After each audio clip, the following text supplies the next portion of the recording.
Okay, continuing on with our discussion about normals. In this video, Lee says that he is going to talk about some theory for a better solution than the one provided by Unity at the moment on a per mesh basis. Yeah, I don't know if saying it's better Well, is that's what really you fair. said. Well, it depends. Well, it depends. I don't want to be saying, "Oh yeah, mine's better," No, it's better but for the particular for case.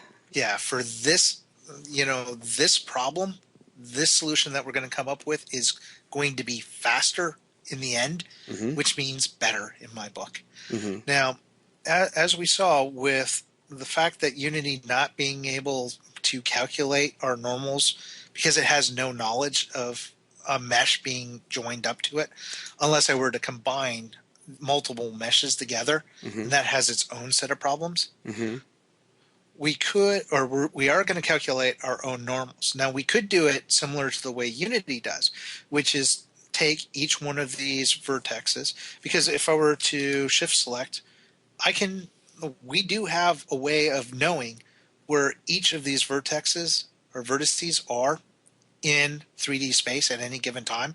That is what our train generator will give us. So we could calculate out for this edge vertice, right, or hmm vertex right here, we could calculate out each of the surrounding vertexes and then calculate out the face normal for each one of these faces, and then do the traditional math to get our end normal, which would give us a very accurate result in the end. Problem is, we're then asking our train generator to give us seven different, or calculate seven different vertexes for each vertex, and then we have to calculate out the face normals for each one.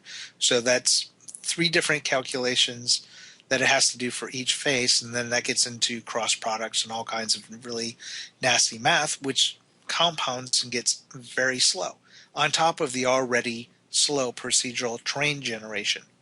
So we want to minimize the number of hits that we do to our train generator, and we want to minimize the amount of calculations that we have to do for each one of these vertices. hmm Now, the cheat that I came up with isn't really mine. I didn't invent it. It's a technique that goes way back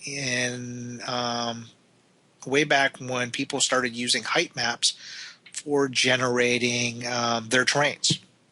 And what you can do is take your height map information and sample the pixels that are surrounding the vector that or the vertex you're trying to calculate for, hmm and use the slopes between the different sample points to calculate your normal. And that's what we're going to be doing, because our procedural generator, our train generator, in essence is generating a height map, meaning that I can give it an X and Y location or an X and Z, depending on how you want to pipe in the information. I can give it any type of coordinate in height and width, and it will return the height at that information. hmm So if I give it this X and Z, it's always going to return this height, and the same for this point.